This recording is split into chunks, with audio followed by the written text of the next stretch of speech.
Yeah. Trump the Don. All I do is win, win, win, no matter what. Got money on my mind, I can never.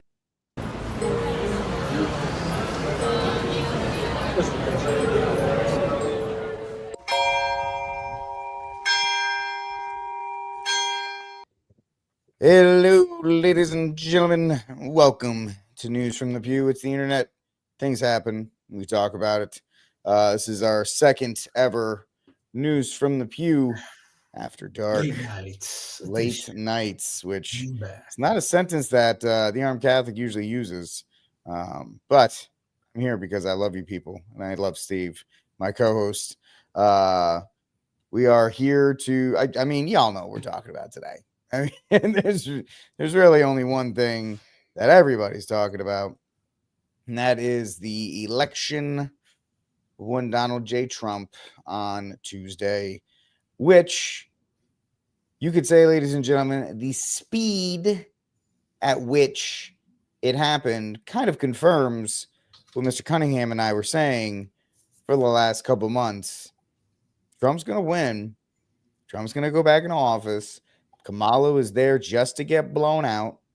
Her campaign was there just to get blown out and take the loss in the Electoral College. And pretty much went according to plan, as Steve and I have been telling you. And it's not a shock. But, I mean, this thing, don't get me wrong, I was up till 2:30 on Tuesday, which is why I'm still probably dragging now. I mean, Steve does that normally, but not for me.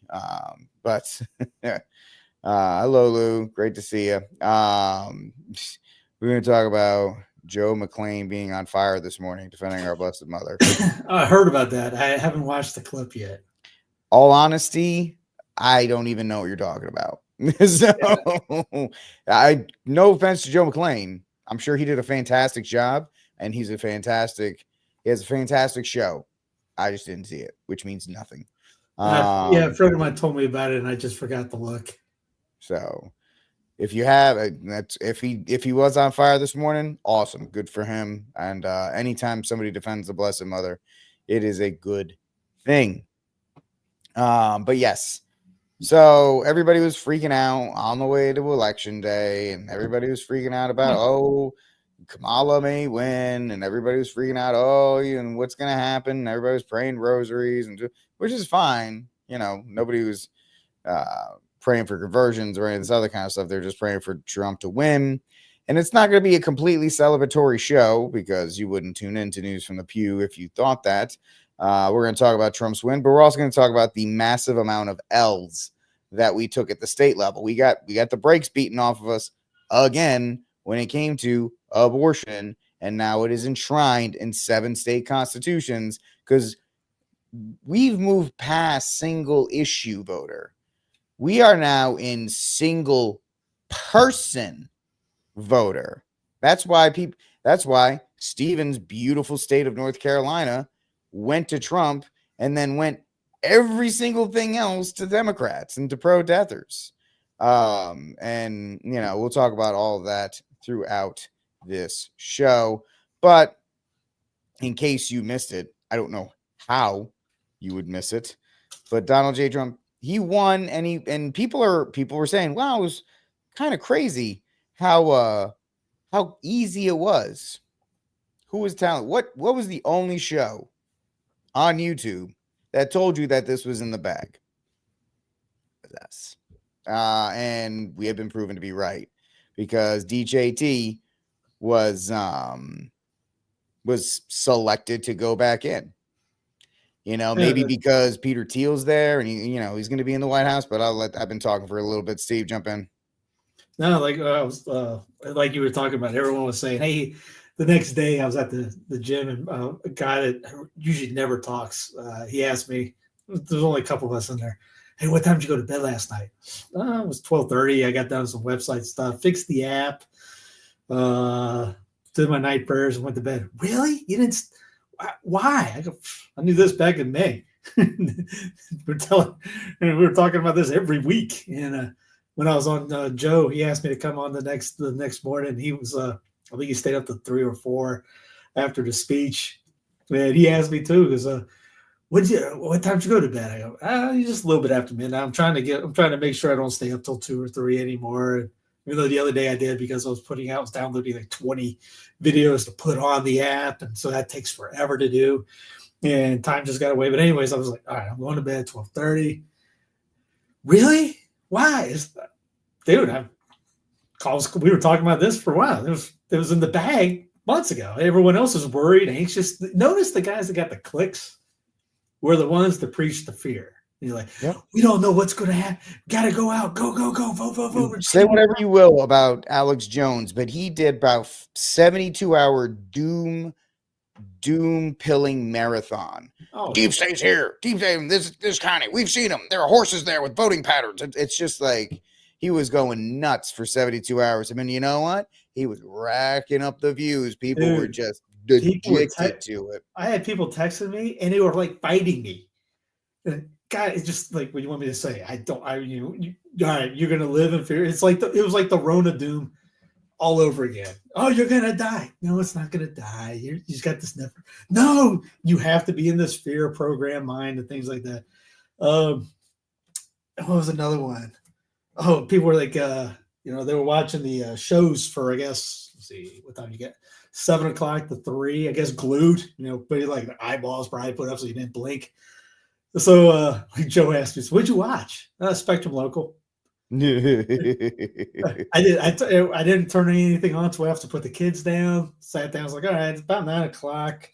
They should have something coming in for the local guys now. Let's click on there just to see how the state was doing. Watched that for about a half hour. Went back, started doing some work on the site, tried to edit a couple bugs, things like that. I got interested in the feds just once because I saw GB News was doing it. And yeah, I think I just skipped through real quick. Beck, it was a round table. They were talking to each other. Crowder was probably the same way. There was every show was pretty much, they were just talking to each other in a living room set. And GB actually had the stats and all that. So I watched it it was a long time, 20 minutes. Jeez, man. And I was like, this is boring as anything. I'm cutting this off. But again, if you were scared, you know what, Liz? Feared, and then or think we have the savior right here, the one man who's going to save the world. And that's not a joke, because here is Poland.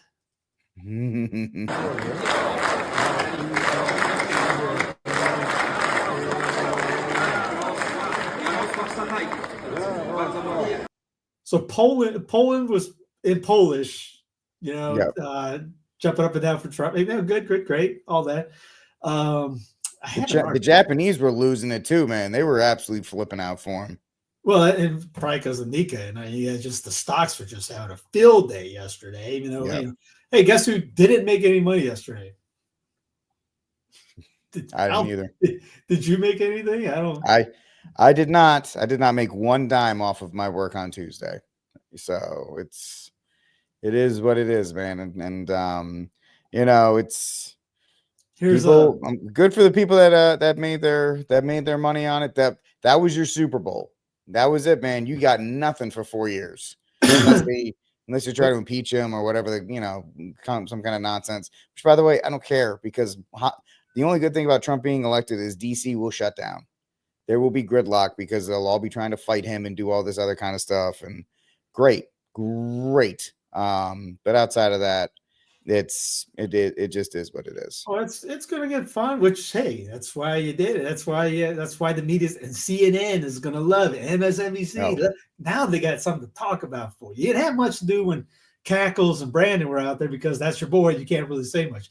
Now they were boring. Oh, man, the glory days of 2016, 2020. Back, baby. I mean, Joe Scarborough, we're back. Did you see the Butters thing? No. I want to talk about economy for a second. A few weeks ago, 3 weeks ago, somebody who was going to be voting for Kamala Harris came up to me and said, oh, my God, Trump's going to win. I go, why is that? He goes, I went to the grocery store. Butter's over $3. I kind of laughed, and I said, well, that's kind of reductive, isn't it? Said it to myself. To him, I smiled, and I said, good point. But it actually, what everything we're hearing after the election is, I'm just saying, the $7. What's that? The $7. What's that? Butter is $7? Yeah. What? Some Is places. it framed in gold? Yeah, what kind of butter? Depends Anyway, on where you go. But okay, well, yeah, okay. Well, $7. anyway, my point is, He hasn't bought butter in a while. Actually, it's $10. He hasn't bought butter since there was a dead intern on his floor in Florida, but that's a different. That's Besides the something. point, yeah. What? That's another topic for another conversation. But we don't want to talk about that too much. You know, it is what it is. But no, this was a global thing. Here was Zakharova talking about this. In In the USA, judging even by the last presidential election, the citizens of the United States did not recognize the results of the election. Do you remember how things ended? Actually, there was breaking news on that. The DNC came out and said that Trump actually won 2020, so now he's ineligible for 2020. That's right. It's not his. It's not their ended with fault he mass- didn't serve his term. Arrests and those who disagreed with the 2020 election results being labeled as internal terrorists by the U.S. government.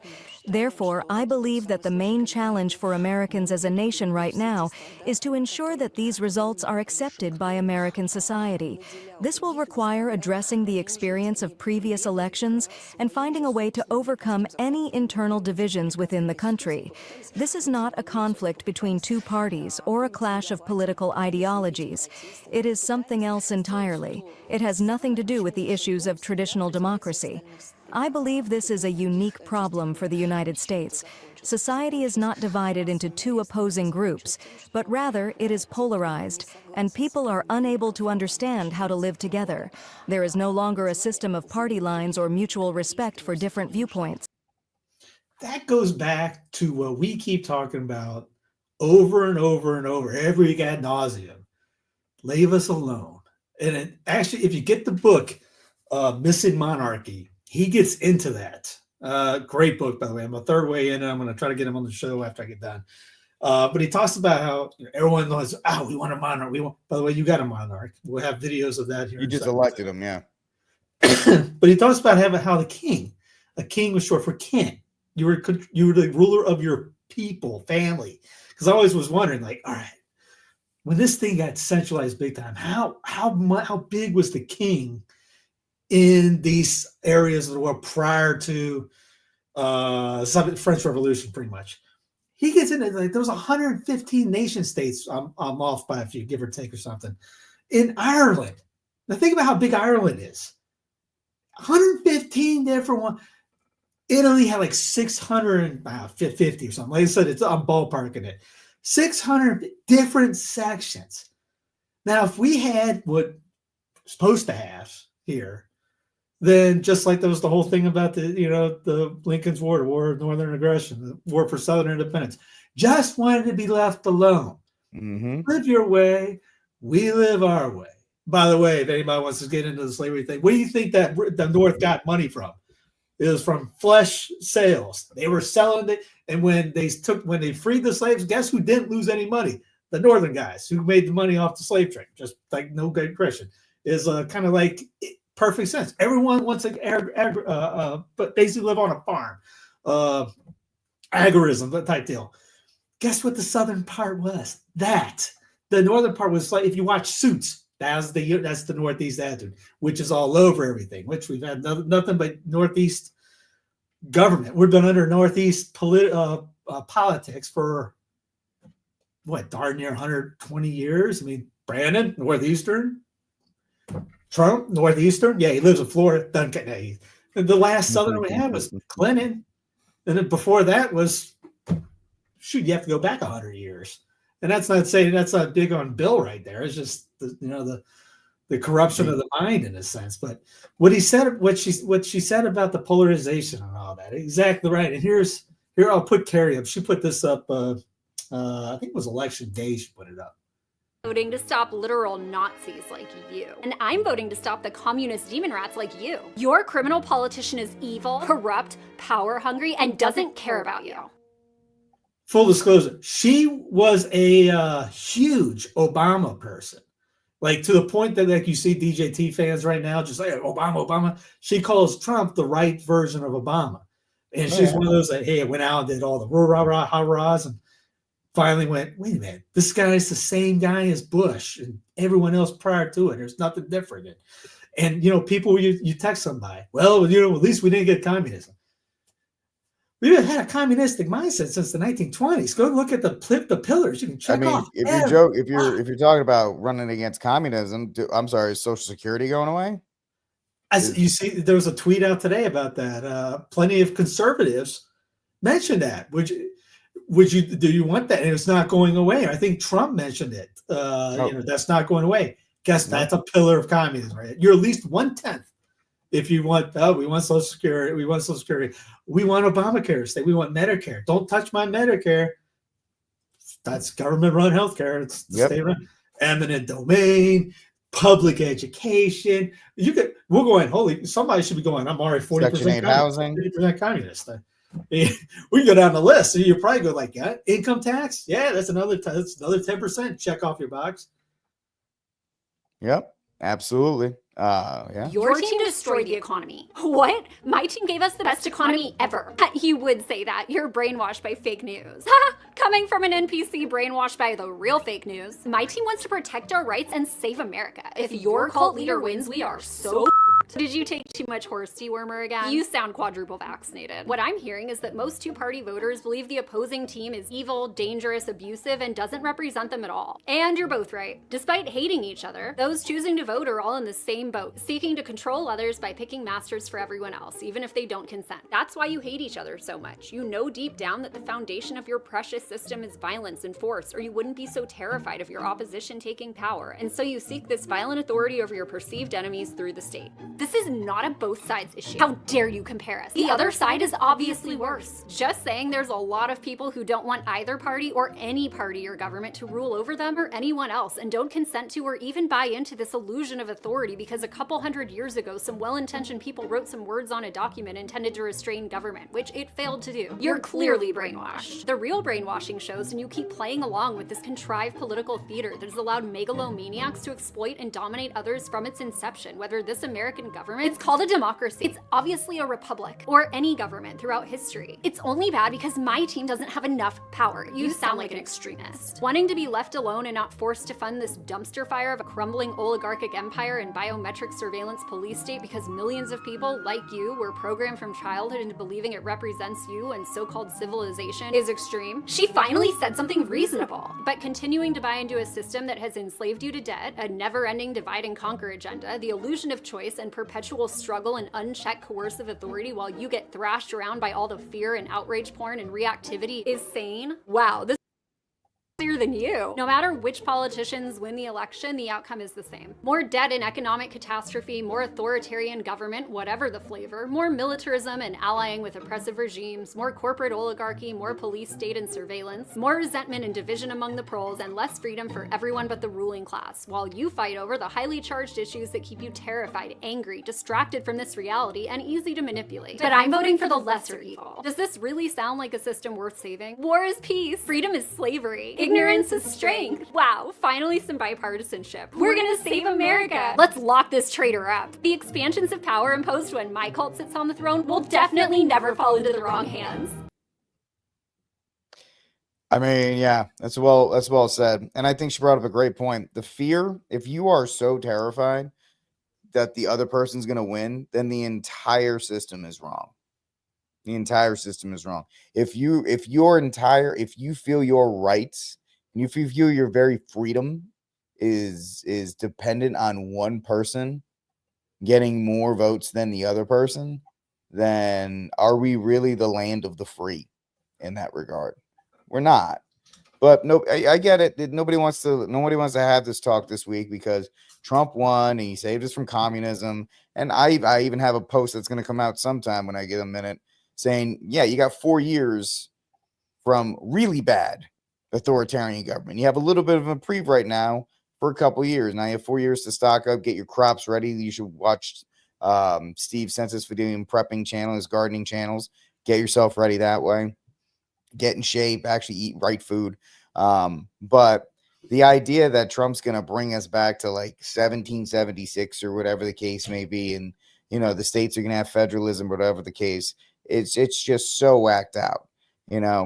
All Trump's going to do, if he's going to do anything, is maybe slow down this. He's gonna slow down the water coming onto the Titanic by a little bit. Remember that video that I sent you about the Beck? Mm-hmm. Yeah. I don't know if y'all saw this. This is almost like, is Beck watching our channel? I have to tell you, I am so pro electoral college that I would like to expand it. I'd like to expand it on a statewide basis.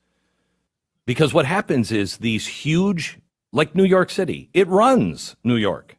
It runs it. Yeah. Whatever New York does, all of the farms go along with it because New York City says. Now, the solution to that is just breaking away from New York City for New Yorkers. The electoral college for states isn't going to happen like that, but you'd have to decentralize the states. That's not right. Mm-hmm. We should not be controlled. The farmers should not be controlled by all the people who cannot relate to farmers in the city. You're saying like they could do their thing. A similar system to the Electoral College essentially applied to a gubernatorial election. Correct. Yeah. Correct. So you can't, we can live in different places and have different rules for ourselves, and nobody is forced to go along. Do you want me to force you to live, like an Amish person? Everybody should have a buggy and a horse. No. Yeah, I think that's a good point, because similarly, you wouldn't want all the farmers making the rules for the cities. Correct. I think, this goes back to an argument we have made once or twice over the years, that smaller government is better government. And if you have a government that isn't, you don't have to worry about who gets elected because it doesn't affect your life all that much. Right. That's supposed to be the way this works. Obviously it's my business to sit here and obsess about all these polls and elections and all of this. We both do this every single year. But in reality, like, our business should go away, because we shouldn't have a government that is powerful enough to have this sort of impact on people. People care about this election because they know the winner or the loser is going to affect their life in a massive way. That's not the way it's supposed to be. So if you are afraid of the president on either side, that is proof that our system is out of balance. Mm-hmm. The president, that office was never designed to be able to control individual lives or make an impact on. Hold up, real quick. We're going to bring both of us in here. Beck's favorite president is good old Honest Abe. Yep. So he can sing this tune now. The dude has he's got a full wall size picture of Honest Abe there. So you keep speaking. Anything really. Huh? Maybe he'll see the light, or he's seeing some light. Maybe. I don't know. I think it's the popular thing at the moment to say. So I think he's just riding whatever. I haven't heard anybody else say this on the big shows. No, I agree with you there. It is supposed to be balanced. What we have now is an out of control administrative state that controls your life, tells you exactly what your kids are going to learn in school, what your business has to do, what you have to drive. All of it. That should not happen. And if you think that the president could become a fascist and lock people up, throw people in prison because they disagree, which Lincoln did, and actually killed people too. That's a problem with the system, not the president. That's a problem with the system. And so what do? You vote for somebody who is going to reduce the size of that system, which we don't have. No.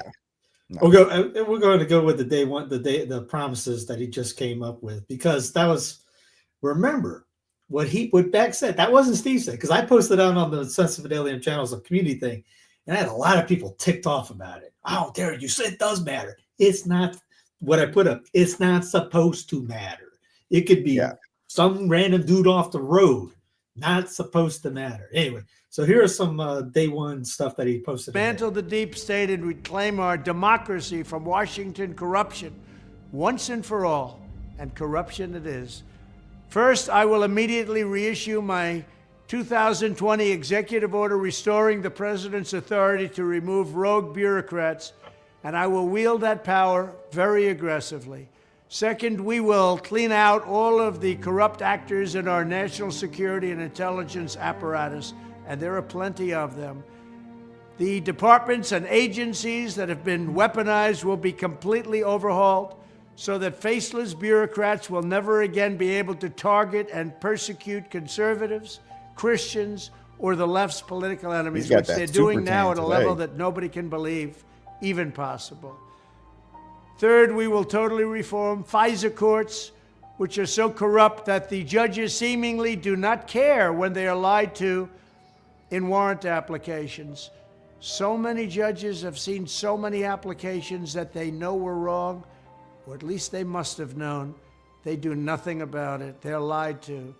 Fourth, to expose the hoaxes and abuses of power that have been tearing our country apart, we will establish a Truth and Reconciliation Commission to declassify and publish all documents on deep state spying, censorship, and corruption, and there are plenty of them. Fifth, we will launch a major crackdown on government leakers who collude with the fake news to deliberately weave false narratives and to subvert our government and our democracy. When possible, we will press criminal charges. Sixth, we will make every Inspector General's office independent and physically separated from the departments they oversee so they do not become the protectors of the deep state. Seventh, I will ask Congress to establish an independent auditing system to continually monitor our intelligence agencies to ensure they are not spying on our citizens or running disinformation campaigns against the American people, or that they are not spying on someone's campaign like they spied on my campaign. Eighth, we will continue the effort launched by the Trump administration to move parts of the sprawling federal bureaucracy to new locations outside the Washington swamp. Just as I moved the Bureau of Land Management to Colorado, as many as 100,000 government positions could be moved out, and I mean immediately, of Washington to places filled with patriots who love America, and they really do love America. Ninth, I will work to ban federal bureaucrats from taking jobs at the companies they deal with and that they regulate. So they deal with these companies and they regulate these companies, and then they want to take jobs from these companies. Doesn't work that way. Such a public display cannot go on, and it's taking place all the time, like with Big Pharma. Finally, I will push a constitutional amendment to impose term limits on members of Congress. This is how I will shatter the deep state and restore government that is controlled by the people and for the people. Thank you very much. Now, there's one more. Now, the EOs he can do, even though I'm not a big EO fan, but it's the way things are, government by the pen. He can do that day one easily. Just be careful when he sets out precedent like this. Then 2028, when the other team does it, they're going to come back just with gloves off, just like he is right now. So, yeah, why would I suggest AOC? Because her personality is she's locked in. She would easily be the clear favorite if she ran. It's the exact reason why this is the last year anybody from the RNC is going to win, because they don't have a personality like DJT. Once Preacher King, DJT, you won't see anybody going to WWF marches. You don't have the pandemonium, the circus atmospheres like that. No. I mean, you can legitimately say, Steve, the way Obama cleared out for everybody else, Trump is doing the exact same thing to the RNC. Right. They haven't recovered, and maybe AOC because she's the spicy Latina and she's pretty much built for this whole thing. Well, throw Catholic ideas in. 2028, Michelle comes in. 2029, 100th anniversary of the consecration of Russia, not coming through. Right off the bat, first year, you got the 2030 agenda the next year. I mean, it all lines up for that, for 8 years of Obama, more Obama years, which, who knows? What's the matter? Come on, Steve. You're not backing our guy. You're not backing our guy here, the first Catholic vice president. right? You're not going to back your own dude, JD Somebody Vance. put that up. The first Catholic vice president wasn't Brandon the first one. I mean, in name only, yeah, but the first one that wasn't backed by Peter Thiel. Now, this promise is controversial in the sense we're all going to like it, but does he have the power of his position to do it? It's right in the sense of what should be done, and every state could do that right this minute. Yeah. And we got evidence, and I'll show you what I mean afterwards. Left-wing gender insanity being pushed on our children is an act of child abuse. Very simple. Here's my plan to stop the chemical, physical, and emotional mutilation of our youth. On day one, I will revoke Joe Biden's cruel policies on so-called gender-affirming care. No, we can't Ridiculous. I will sign a new executive order instructing every federal agency to cease all programs that promote the concept of sex and gender transition at any age. I will then ask Congress to permanently stop federal taxpayer dollars from being used to promote or pay for these procedures and pass a law prohibiting child sexual mutilation in all 50 states. It'll go very quickly. Furthermore, I will support the creation of a private right of action for victims to sue doctors who have unforgivably performed these procedures on minor children. The Department of Justice will investigate Big Pharma and the big hospital networks to determine whether they have deliberately covered up horrific long-term side effects of sex transitions in order to get rich at the expense of vulnerable patients, in this case, very vulnerable. I will ask Congress to pass a bill establishing that the only genders recognized by the United States government are male and female, and they are assigned at birth. Under my leadership, this madness will end. Thank you very much. So the EO and all the stuff that, defunding and all that can totally do. He gets a law written, or he can't write a law.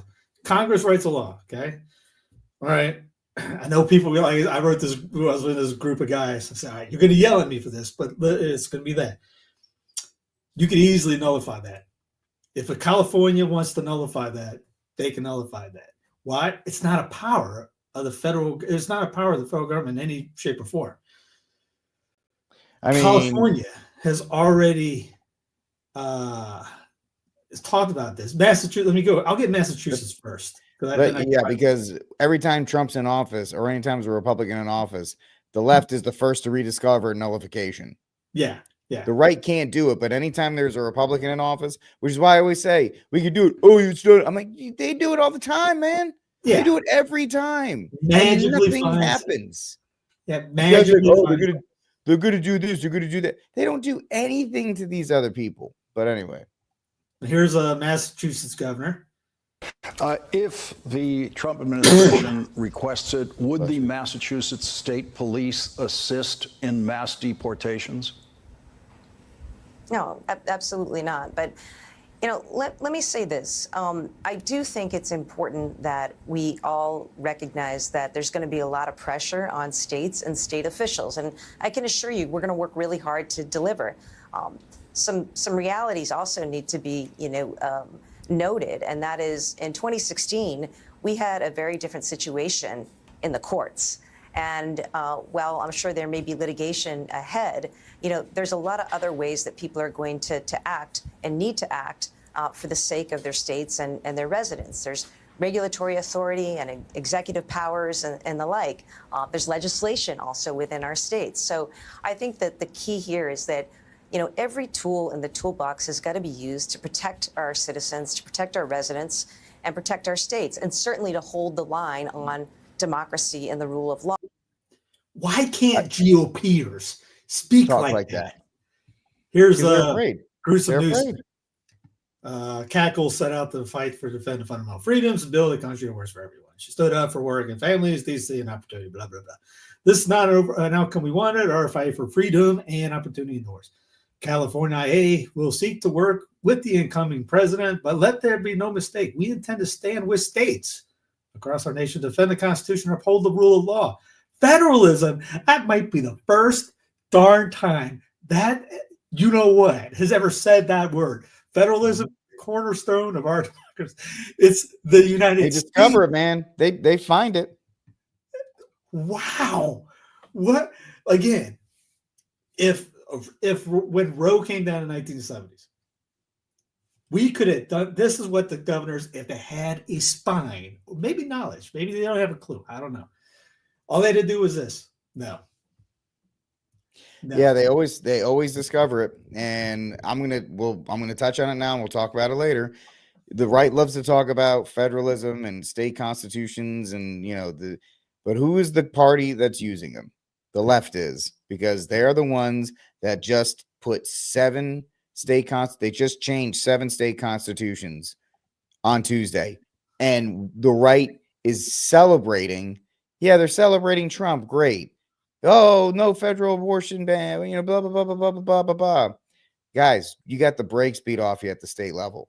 You lost everything but Nebraska, and Nebraska was just the status quo. South Dakota, which actually did something, and Florida. And let me give you the dirty details about Florida. Everybody's like, Florida did it. Florida pushed back the guys. The only reason it passed is because DeSantis made it 60%, the threshold at 60%. You know how many votes for the expansion of Amendment 4 to have it implemented? They got 57% voted in favor of it. So don't tell me that Florida is this bastion of conservatism, that Florida is the way forward. Yeah, it's bright red for Trump. But if it was everywhere else, it would have passed. So don't. Archbishop William Laurie today was worried about Ukraine. Where is Archbishop William Laurie? What's his diocese? He's in Maryland, Baltimore. Maryland went pro-death. Crickets on that one. He's worried that the printing press will stop on Ukraine. Oh, I would like to see what the Archbishop has to say the next time there's a publicized mass killing event in his state. I'm sure he'll freak out about it. Talking about clergy and or crushing bishops, but that just happened in your backyard, and nothing. And we're worried about you. You're worried about Ukraine. You put out a press on Ukraine. You can't make that stuff up. Yep. And I don't want to. Michigan, Montana, Missouri, Arizona, and Nevada all went Trump, right? Vote. Yeah, Montana. They all went Nevada. They all, yeah. The only one red federal elections, red for two had governor races. They went red. All three went for Trump, and they all went pro-death. Yeah, because they just walked in and clicked Trump and left. I swear they didn't care about anything else because they've been told by their influencers, they've been told by media, whatever it is, Fox or Newsmax or whoever, and they were told by their favorite influencer on Twitter or Instagram or wherever, hey man, Trump's got to win. If Trump doesn't win, the country's finished, blah, blah, blah. Now there were I heard that there was some bishops that actually did say, hey, there's an amendment on the ballot. You need to do this. So if we're going to crush one, we need to give credit to the others. Like so I don't know the names of the particular ones, but they did try. Now, if they're I don't know how much they try, because I told Joe this because what happened was we were watching the Olympics and a commercial came on talking about all the amendments going through on the 9 states, and then we did a show on that the next time we had the thing, and Colorado was one of them, and I immediately hit my guys up in Colorado that I knew were big in the pro-life fight and spiritual Catholics, and their comments back to me were, I had no idea this was going on. And then it wasn't, everyone and her brother had texts coming through, right? The vote for air. My phone was blowing up because I'm in North Carolina. I actually got text from Colorado, but it wasn't until about 2 weeks before the election. So not only did pro-lifers before then sabotage the personhood amendments in Colorado, which they told me that happened out there. Pro-Life Inc. said nothing but a 1-20-second clip on EWTN. We talked about it, but no, what a we. And then no one there, no one on the ground zero even knew about it. Yes, doomed to fail. Sorry, guys. What prominent Catholic influencer, what guy on YouTube, what Catholic on YouTube that's got a bigger platform than us even knew that these things were on the ballot? I can guarantee. And they can't get mad at me. And if they're going to be like, Rick, why are you talking? Did you, or were you all on the Trump train? Were you all about the Trump train? Because I'm pretty sure the algorithm rewarded you if you put Trump in your title and in your thumbnail, and it would demote you if you put abortion in your thumbnail and your title. So I know which way you went. I know which way you went. Even right now, pro-life Inc. people are tweeting out how great the job done in Florida. Abby Johnson, she could not stop talking about how great a job Florida did. Florida was 3% away of the vote from joining the loser list. Mm-hmm. People were mad at me saying, "Oh, it sounds like you're celebrating." I go, "No, I'm just stating the facts because pro-life Inc. ain't saying a darn thing about it. I didn't see anything that had a life in the title or anything like that." No, I did hear there was a commentator that talked about how the pro-death industries, millions and millions of dollars, and the pro-life groups basically volunteer work. My only problem with that was those pro-life guys in corporate groups get millions of dollars in donations, and they look like they're doing full time, making videos about the chosen and things like that. How big of a fight or how big of an issue is this? You had seven states go the opposite way, and it's hard pressed to find you talking about it. Sorry, I'm going to say, where was Leela Rose? She made a huge deal about Trump when he said he was going to vote on Amendment 4. She talked good about Florida. She did that. But with that platform and the amount of money that she's generating there, you can't make it about that. You had to say, in addition to Amendment 4, we have this on the line. And then people be like, well, she makes videos. Well, she's got to do a better damn job of doing it. But don't worry, there'll be other states soon to do the exact same thing. Yeah.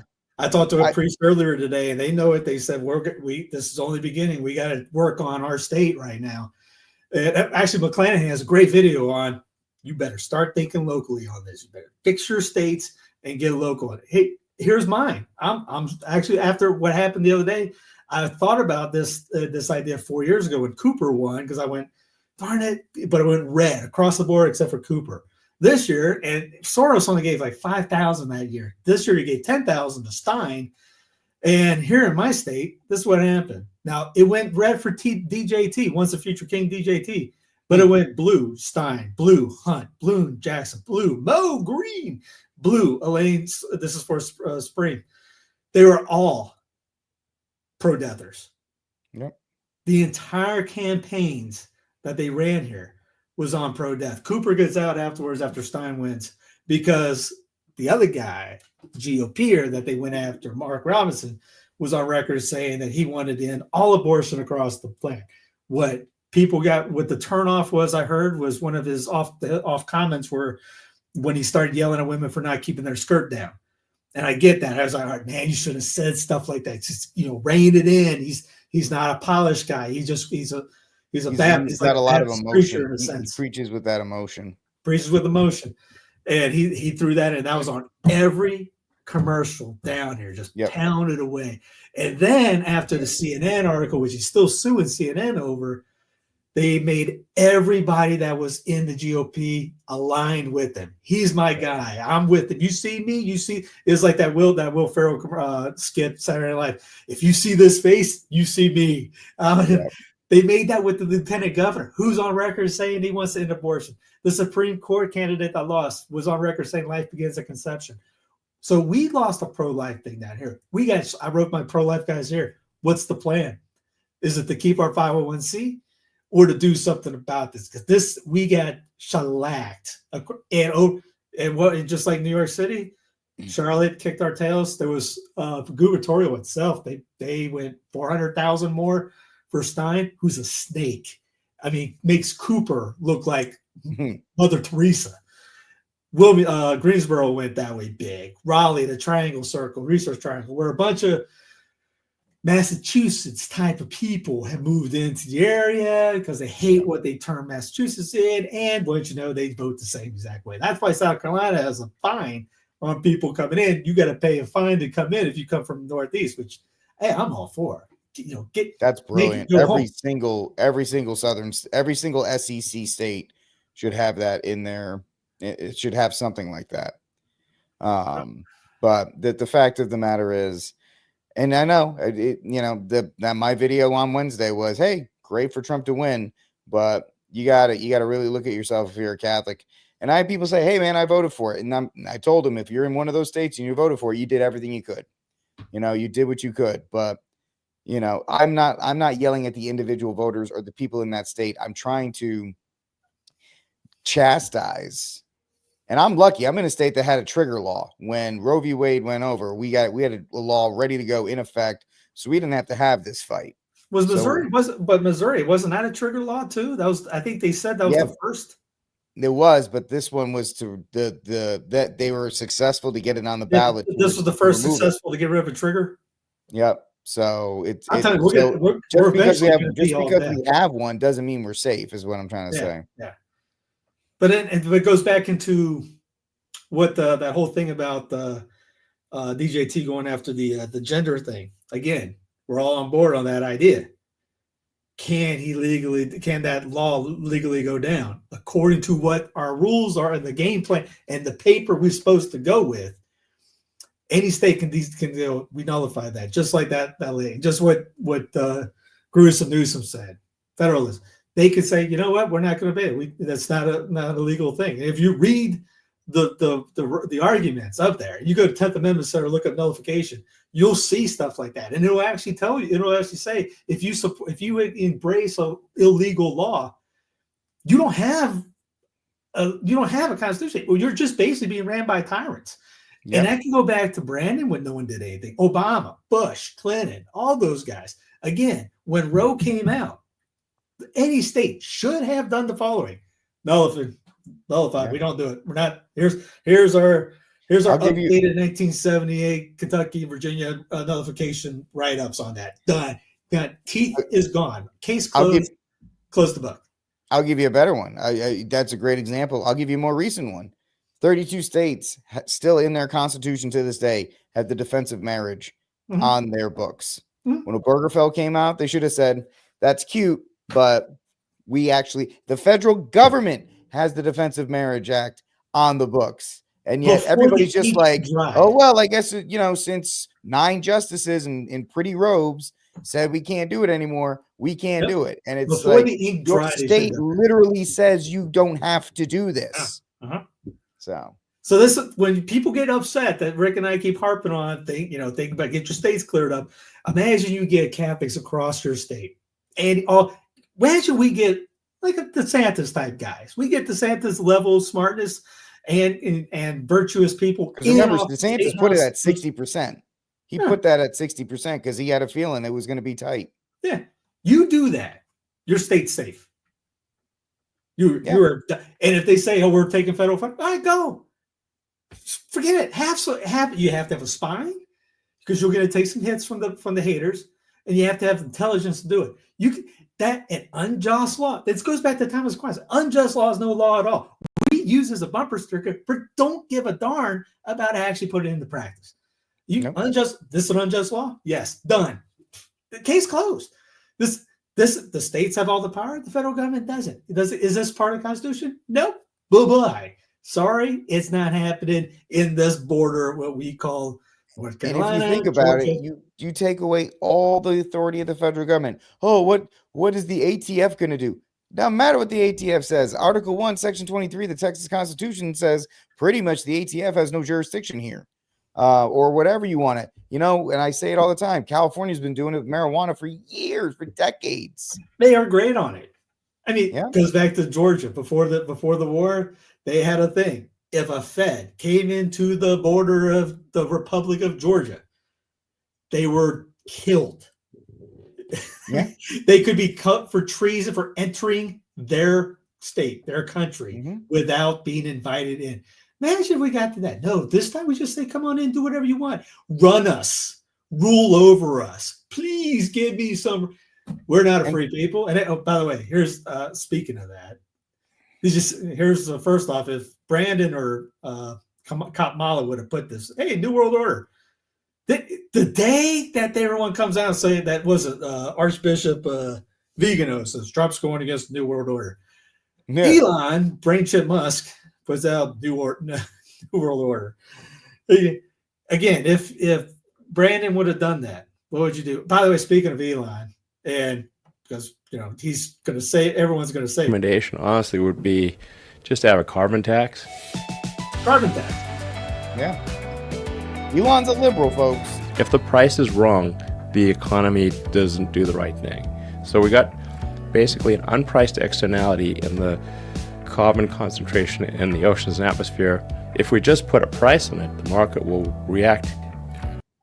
And obviously he wants the AI cars. There's 15-minute cities. Where's this going? Oh yeah, digital ID. Oh yeah.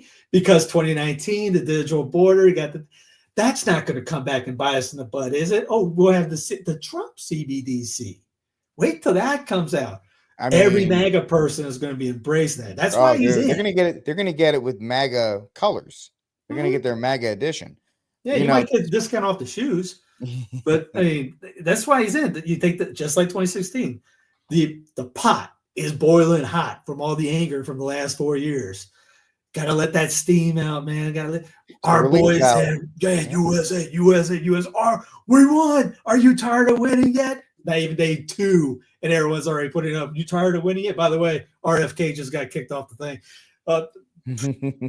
He got demoted. Let's make America healthy again. Yeah, he's not going to be doing anything. But yeah, and if anybody, let me get that clip up for you. Oh, here's a couple of appointments already. Trump is eyeing Iran hawk Brian Hooks. Apparently he did. I thought I had it up. There was another one that actually had it up. That's Bernie talking about how the Democrats went off the wall this go around, which he's 100% right on. Hey, by the way, Kamala starts on Wednesday. So you got a war hawk right here, big Zionist.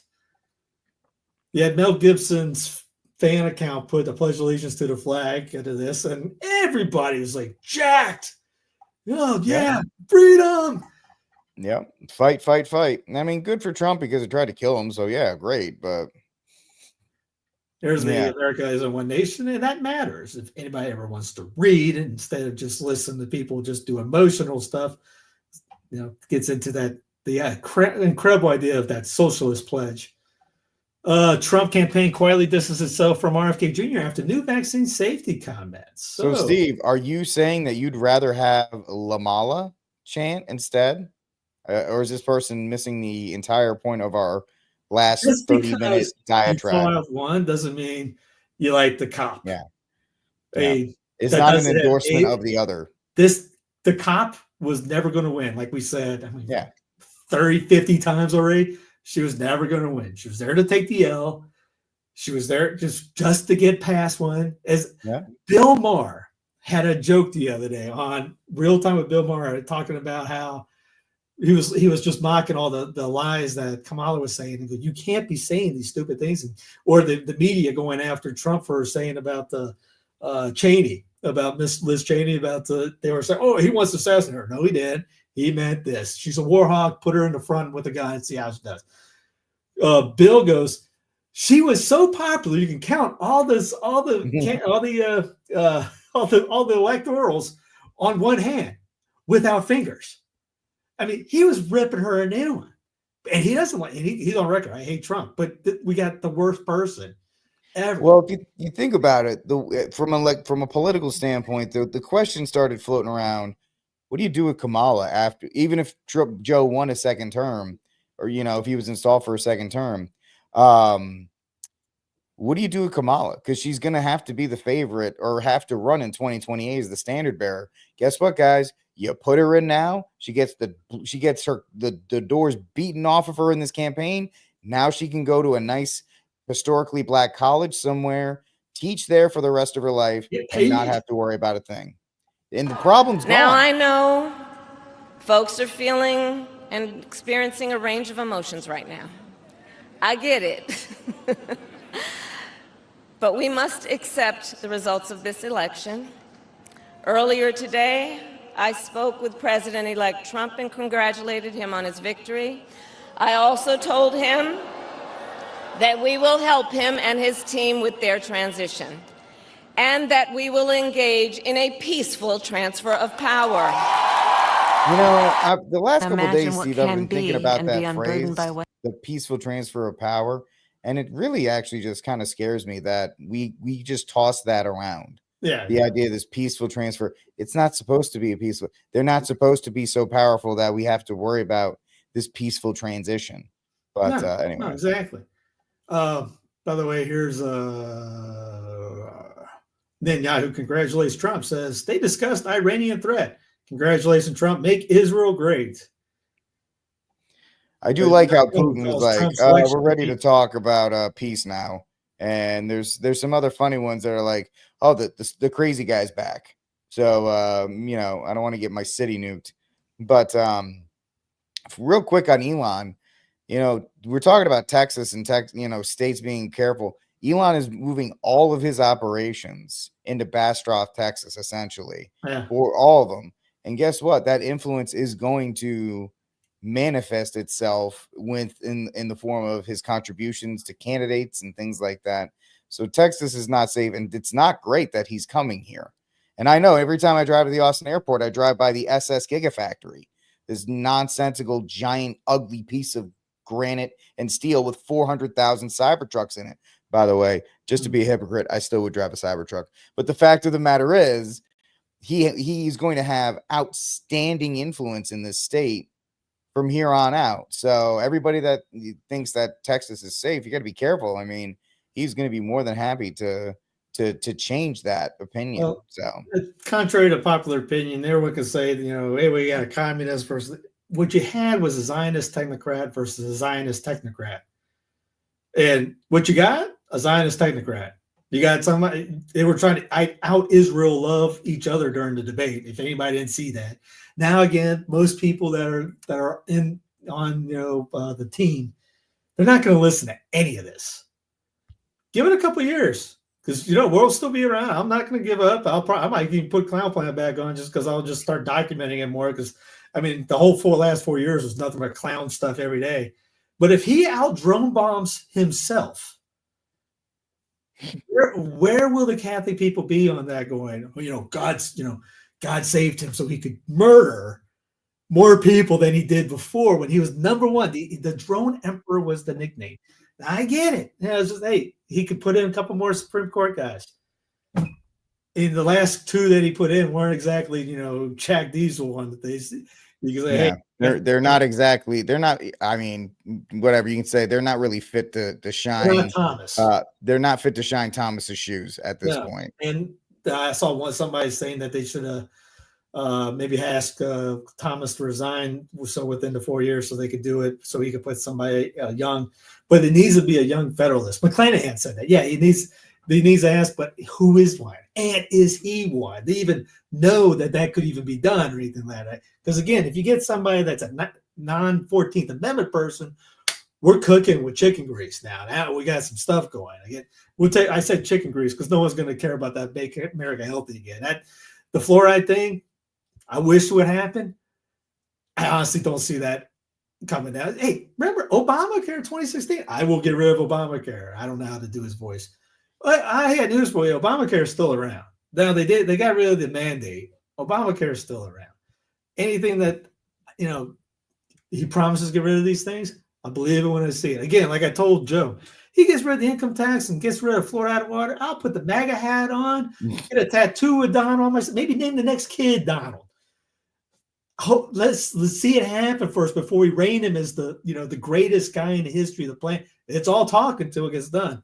He already got a Secretary of State up. You see that one that came out a couple hours ago? Yep. Pat Summerall's daughter. Yeah. He's building his team. Yeah, and RFK did not make that team so far. No, I think he's going to let RFK kind of just, walk around the White House and take a couple photos and maybe do one thing or another. But guys, somebody mentioned it in one of the chats, and I brought it up. Think about the people that will have influence there. You've got and people who are worshiping the fact that like Tulsi Gabbard's going to be around. Guys, she's a pro-abort too.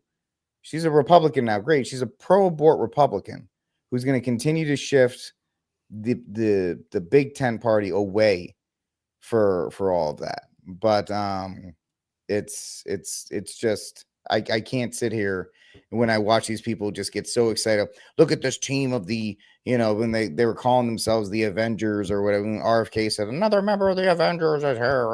It's like, okay, yeah, okay. It was fun. And guess what, guys? It was a great campaign, right? It was one for the record books. Aren't you entertained? Weren't you? Yeah, entertained? it was. The media got exactly what they wanted. They got the greatest amount of bread and circuses in history. Isn't that what he says in his book, The Trump Show? Trump Show 24/7. It's the Trump Show, baby. Yeah. Listen, Trump, I mean, talking about Musk, he's not is for you, but he isn't against you. He wants to put a chip in everybody's head. You know, the dude's a technocrat. The guy is a technocrat. He wants the AI cars. Guess what AI cars bring in? You'll have digital ID. Why you get digital ID? Why does that matter? You'll have CBDC. Why does that matter? You'll have 15-minute cities. Why does that matter? I'll explain this to another guy. If you live 15 minutes away, all right, we got a lot of TLMers on here. Say your traditional parish is more than 15 minutes outside the city and your only vehicle of choice is an AI car. Are you making it 45 minutes to that parish? No, you are not. That car will probably tell back to you what you think you're doing, Kyle. I hope you like your local Nova Soda. Local anything. You better hope there's a church within 15 minutes at that time. I mean, you'll be begging. You'll be begging for a Nova Soda at that point. You will not. And then, maybe you don't get online because, you need that digital ID. The CBDC is not working today. Or, hey, if they're talking about, getting rid of guys just because of XYZ, again, Jason Whitlock was talking about it, comparing him to Lincoln. That's not a good one to go. If you read into what he jailed people that were opposing him. And I'm not saying he will. I'm not saying Trump will. No. There's, if you guys want that, remember that is what goes down. Now, it's not fair. Just saying, hey guys, pump the brakes on the cheerleading. And on top of that, journalists, aren't you supposed to? Hey, you got your guy in. Mm-hmm. Now hold him accountable. Yeah. Instead of brown nosing, bootlicking, all that stuff. I can't say anything because he's not going to retweet me or I'm not going to get on that show. Have some principles and a spine and call out when something wrong goes on. You did it for Brandon. Yeah. Everyone, their brother called out Brandon if he sneezed the wrong way. Walked up the flight of stairs, fell down. Not saying do that if someone fell. It was stupid anyways. But it was kind of funny to see it because there's, hey, Kamala, when did you know your boss had dementia? A couple days ago? Yeah, right. Okay. He was fine to me. It looked pretty good. Clean bill of health. Never better. Yeah, look at him have a nice. You know what? Nobody could fall off a bike like him, so I was just impressed. Just because have some honest and intellectual honesty to say this is not good, even if your team does it, because you're not going to get that from Jack and the boys. No, you're not going to get it from any of those Catholic influencers that you guys are so. And listen, I may be dumping on them, and you can say you're just jealous because they. Fine, if you want to throw that on me, that's fine. But you cannot deny the fact that Jack Posobiec likes to use a rosary as a prop. Yeah. He may pray, folks. He may pray it every single day. I'm not saying that. But the same guys who are yelling about Luce with a rosary around her neck are retweeting a guy that, holds a rosary and is more than happy to flash it as a prop at the same time as he's defending IVF. That's all I'm going to say about that. Here's a link from Ron Paul Institute of post-election truths. Things that will not change no matter who wins. This was done 2 days ago. The undermining of the Constitution will continue unabated. Yes. U.S. Patriot Act. That DJT was renewed. He okayed that every 4 years. All 4 years he was there. Government's war on American people continue unabated. Yep. And he brings up the First Amendment, Second Amendment. Hey, what didn't DJT do something with both of those last go around? You called that out a lot. Bump stock Donnie. The shadow government, aka deep state, police state, aka military industrial complex, aka surveillance state complex, will continue unabated. That's for darn sure. Again, what they set up in 2019 at the border, that's the surveillance state that's going to go incredibly bad in the next few years. Watch it, book it. Government's manipulation of national crisis in order to expand its powers will continue unabated. Yep. Endless wars on rich military industrial complex will continue unabated. Hey, DJT, you think he's going to say, hey, Israel, you're wrong? Yeah. Not to his daughter Ivanka and his son-in-law. No. Government corruption. They're already talking about Iran still. Government corruption will continue unabated. Yep. Government tyranny under the reign of imperial president will continue unabated. We've had an imperial president for decades. I mean, how much money is still going to go to other countries while Western North Carolina has not even been rebuilt? The fact is that Israel will get money for their missiles. The Saudis will get money for the Saudis get tons of money so they don't go to BRICS. Guys, is it great that is having Trump in office? Nice. He's funny and things may be a little less bad as they could have been, but it's not, this idea that it's returning to Camelot or that it's any of these other kinds of things. You just got to get real about it. Calm it down. Hopium. Smoking some hopium. Send some hopium to me because apparently Rick and I need some. But yeah, I need tons of it. Apparently, get ready for a Republican carbon market again. Just played Elon Musk talking about a carbon tax.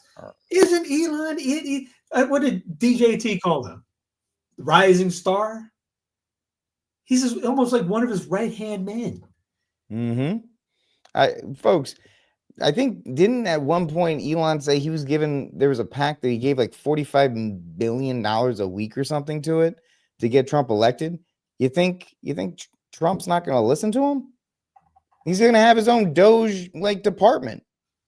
So it is what it is. Is this now? Let's bring it back. Let's reel it back from the edge a little bit, because I think we've gone for an hour on how terrible this is. It gives you an opportunity to focus on your state.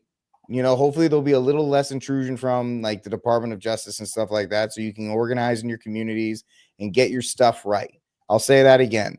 I know other people have said it. You've got 4 years, right? Whatever was going to happen under Kamala, it's going to be, even if it's slowly implemented, you have 4 years at least. And like I said at the beginning of the show, if Trump does nothing and if they impeach him 700 times, you know what? I hope they do, because they won't be doing anything else. So if the federal government shuts down while they all go after him, good. Then having Trump be elected is fantastic in and of itself. I'm not hating on it for it happening. I'm like, hey, if prices go down, it'd be fantastic. Again, income tax go down, dude, I'd be happy as a clam. A lot of people weren't talking about that. We talked about it months before all the other guys start talking about it, because they just pay attention to what's going on right now. I don't think they do any actual research or anything. But we talked about this. Say, hey, they're flirting around the income tax. I mean, knocking that down. That's an incredible idea. I mean, I would love for him just to go back to the way it was supposed to be. It's not going to happen. Here was I got a clip of Trump. Oh yeah, here it is. It's in this. Ron Paul had this. We know and respect that are very negative about this coming administration, and they may be right. We don't know. We're cautiously optimistic, because otherwise we just wouldn't get out of bed. Right. So let's look at a couple of clips. That two of these are from, I think, Trump's speech just in the last couple of days, and one of them is from J.D. Vance of last year, but it's still a good clip. And in this, we'll sort of put these up and say, it seems like they have pretty good foreign policy instincts. Let's put that first clip up. They said, he will start a war. I'm not going to start a war. I'm going to stop wars. But this is also a massive victory for democracy and for freedom. Together, we're going to unlock America's glorious destiny. We're going to achieve the most incredible future. Okay, that's boilerplate Trump stuff. We're going to be incredible, which is fine. But the reason I can always hear Rick when I hear Trump. Play longer even than that first thing is because if he does not start wars, if he does stop wars, that will help us have that glorious future that he talks about, because that's where all the money is wasted. Yeah. So that's a good one. Let's go to the second one. This is a kind of a different topic, but it also shows good instincts. It's sort of classic Trump, the way he handles it. But I think it also shows good instinct, good non-interventionist instinct here. Yeah, Let's full screen this and hear this first part. It's kind of funny. There's a bad word in there. It's like I saw somebody, I won't even say because it's embarrassing. We want it where the women over there don't have to wear the you-know-what. And then I said, oh, well, that makes sense. That's nice. Then I saw women interviewed. They said, we want to wear them. We've worn them for 1,000 years. Why would anybody tell us not to? They want to. What the hell are we getting involved for? That is, this is a great bumper sticker. What the blank are we getting involved? Spontaneous defense of freedom. Yeah. What are we getting involved for? Now, the third one is from last year, but it's a good clip from J.D. Vance, and I like, especially when you see the rise of a lot of China hawks, and they're going to be flooding this administration, doing their best to get their camel nose under the tent. Let's listen to Vance on China. He makes some very, very good points, I think, if we can. We have built a foreign policy of hectoring and moralizing and lecturing countries that don't want anything to do with it. The Chinese have a foreign policy of building roads and bridges and feeding poor people, and I think that we should pursue a foreign policy, a diplomacy of respect, and a foreign policy that is not rooted in moralizing. It's rooted in the national interest of this country. I love that sentence. Oh, that's good. That is great. And it also goes along with another quote he made. I don't know whether you have that one or not, but his mention about the Fed. Yeah. That was spontaneous. Yeah. And it was for the right reason. Yeah, people will accuse us of being too Pollyanna-ish. We're being too positive, too optimistic, and they're probably right. I'm by nature a pessimist. But, I think that we have to try to find some positive things and to try to encourage some positive things. Remember the other day when we warned about neocons and Elon Musk made a comment. He said, we don't want any neocons. So I think just by trying, it's probably a good move. Well, I was just going to mention the big question that comes up is, can they rein in the hawks? Yeah. Because the hawks they're pretty quiet. Hawks must not make a lot of noise, but they have a lot of clout. Yeah, they do. They're very dangerous. I mean, yeah, I'm right there with Ron. And there's actually a rumor saying that they might look at him for position in the cabinet, but it goes back to the Hawks. Here's again Brian Hook. So if that's true, we're 0 for 1 already. It's not even second week in November. But hope springs the third. There's hope. Maybe this is different. Maybe the first go around, he was thrown in. He kind of see from the seat of his pants. He screwed up with the Bolden. He's admitted that. That's actually good. He has admitted that. Humility. I messed up. The guy's an idiot, a moron, a bad dude. Yeah. So, he did admit that stuff like that. So maybe. But, it depends on the circle of people around him, too. You're muted. What you're hoping for with Trump is there was two options with the economy, and that's what everybody really cares about. Yeah. The first one was a Kamala crash where the thing just goes off the rails and we're just all in poo-poo, which I think we were all really worried about because things have been getting steadily worse. And then you have Trump where he's not going to fix it. Can't be fixed. Too much money's been spent. There's too much money out there. You get a soft landing, a softer landing than what you would have had with Kamala. And I think that's fine. If he can help out a little bit that way, then I really think that's great. But in the end, I don't mind being a little bit of a Debbie Downer on this because I think some people are just taking it. Trump wins. Told you so long ago. I just read the title of the show, and that's why I'm just chuckling. But what happened the night of, right? Yeah. Oh yeah. Test hypersonic nuclear missiles tonight. Yeah. Tonight. They were just like, just in case Kamala wins, we're just going to fire these suckers right off. The economy's so bad. Let's say Brandon and them just don't tank it just because they got to lose. Yeah.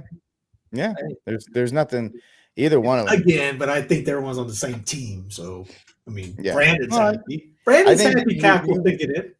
You brought up the point correctly that this is the release valve. Yeah. For the last 4 years, they pushed it as far as they could. Obviously, they're like, okay, this is as far as we can do it. That we have two choices. We either let Trump back in, we put Trump back in, and everybody kind of is happy for a little bit, or you go total authoritarian. It's easier for them just to put Trump back in. Just easier for them to let Trump back go into office, and everybody will, even if the economy is worse, they'll be happier because Trump is in office. And so that'll be on them. So yeah. Yeah, I think we've beaten this horse to pretty close to death tonight, Steve, for about an hour and 15 minutes. So do we have a saint of the week and a cry room? Cry room? Yeah, I'll go with the cry room is, where did I put it? Darn it. Not the hypersonic. Not that. Where's Cackles at? One more Cackles thing, just because Senior Harris Advisor Police X account as massive scandal brews over $20 billion in campaign debt. Honorable mention, I'll go with everyone that voted for DJT and forgot about the backyards and let it get overrun with weeds like our state. Great googly moogly. This is an old, I'll go Saner Week, old video, but it gets into decentralization. Talk about some practical considerations that come up when we think about secession. We look at the history of political consolidation.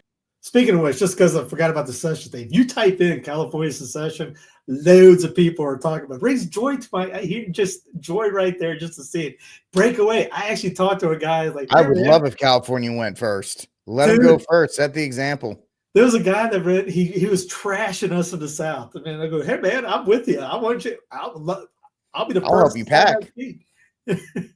100% with you. I mean, John Adams mentioned this to his wife, Abigail, saying that after he went down to the South, came back up, he mentioned it's two different cultures, two different peoples, two different ways of life. That he actually mentioned there's no way that they could stay together. It's just two different worlds. And you had people in the 1860s saying that, 1830s saying that, 1770s saying it, 1780s saying that. It's two different things. When they say nation, you have to be a nation is people with the same language, same background, same culture, same everything. Because someone brought up a good point. Was it Austria and Germany speak the same language? They don't have the same culture. They don't have the same people. They're two different. Again, same thing here. So, again, secession is a good thing. It brings peace. We go in Europe from thousands of independent territorial units to just a few dozen today. As Hans Hoppe has pointed out, in the second half of the 17th century, Germany was made up of 234 countries. Think about that. 234 countries in Germany. Now, before it became one Germany. 51 free cities and 1,500 independent knightly manors. By the early 19th century, all three had fallen below 50. And then, of course, by 1871, we get German unification. What might the world have been like in the absence of German unification is the kind of question that is not raised because it is not on the card. The card says that centralization is a progressive force. So you don't think about contrary to fact scenarios that deny centralization occurred. But it might be interesting to see how the 20th century might have turned out had Hitler simply been a good postmaster general, which was how one German official put it. Similar situation, of course, occurred in Italy with the consolidation there. What are the economic effects of centralization? We're sometimes told that great big countries make you richer. We have to have great big countries to be rich. Well, the Soviet Union was a great big country. Nobody really was rich unless he was politically well connected there. China's a great big country. People are becoming somewhat wealthier there, but throughout most of the 20th century, I wouldn't have held it up as a model. And yet, little Singapore, little Hong Kong are flourishing. There is no connection between size and economic prosperity. It has to do with the policies pursued by the governments of those areas. And the more territorial units you have, the more pressure there is on the political leaders of these places not to oppress the public, because the power of exit is very easy when there's another political unit right next door. It's easy to go there. And these leaders will lose their suckers, if they impose too many unjust burdens on the people. So they are restrained by the presence of competition. It is impossible to imagine the horrors of the Soviet Union being inflicted by the mayor of a small village. Sorry, I just hit the button before. No, you're good. That. Our rhetoric is there's no other path to ultimate victory except through Trump and his words, and your words snatch defeat from this victory. You know what, man? I haven't really gotten that much sleep this weekend. Okay. Okay. Congrats. I'm not saying your point is not valid. Well, just to go back to what Dr. Wood said. Yeah. Hey, if you listen to China, Russia, hey, people think the United States is one big giant land blob. Is bigger better? I mean, if you can't see that right there in ours, then think about your state too. I mean, Hong Kong, Singapore, as he mentioned, how big are they? They're not that big. You don't need to have big things. Liechtenstein, right? Or Lichtenberg, or one of those countries. Yeah. Very, very well off, very prosperous. And think decentralization. If United States doesn't get centralized in the 1860s, they ain't in World War I. Imagine all the people not killed. World War I, World War II. Maybe Vietnam doesn't go down. Maybe Korea doesn't go down. Maybe a lot of that evil stuff that they brought up in the 20th century might have been because of centralization.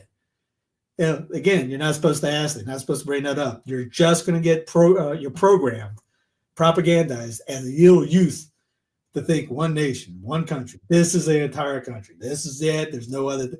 One nation, Bellamy, the Socialist Pledge. That's it. Do not think. Just say. Just repeat the lingo back and forth all the time. But if you bring that up, you break away from the 3x5 card, as Woods has his motto. I think you could change some thoughts, especially if we get clerics involved going, you know what? Maybe this is right. It is a federal republic, which is true. And it is. You can do decentralization is a better idea and nullification, things like that. We won't have to worry about going up. Man, I hope this one person out of 360 million, since we only get to choose 2 out of 360 million, we got to have that golden guy right there. Better go through. And you don't want to roll that dice every 4 years, because every 4 years is the most important election in your lifetime, which was that 2 years ago, which was that 2 years before that, which was 2 years before that, which will be 2 years from today or last week, a couple of days ago, the most important election in your lifetime. Anyways, back to you. Saint of the week, Ben Herbstreit. If you don't know who that is, that's Kirk Herbstreit's dog of 10 years, died today. I don't get teary-eyed for many things, but I do with dogs because we don't deserve them. So I'm sorry, Kirk, for your loss. You know, 10 years with a good golden retriever is a lot more than a lot of people get. So he's Ben Herbstreit's my saint of the week there. My cry room is all the liberal women who have rediscovered the idea of not having promiscuous sex before marriage. There's this thing called the 4B movement, where they have decided that they are no longer going to engage in promiscuity with men. So they won't have to have abortions, since they can't have abortions anymore. And conservatives are like, gotcha. So congratulations, liberal women, for rediscovering the fact that you actually shouldn't be sleeping around with 100 dudes in a weekend or whatever. And it took cackles to lose for them not to be whores. So it took a woman to lose for women to rediscover that they shouldn't actually be prostitutes or OnlyFans ladies in that regard. But that's it, folks. Why are you giving love to the squirrel? Oh, yeah. Honorary saint of the week, Peanut the squirrel, who has been avenged.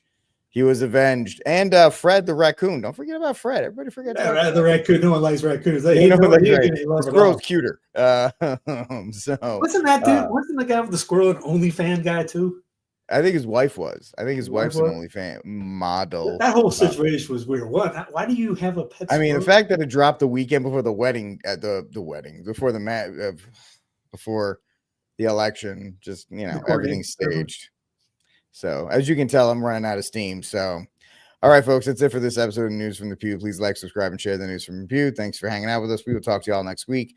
I don't know if next week will be News from the Pew after dark. We'll have to see. God bless, and Viva Cristo Rey. It has been, what can be, unburdened by what has been. What can be, unburdened by what has been. What can be, unburdened by what has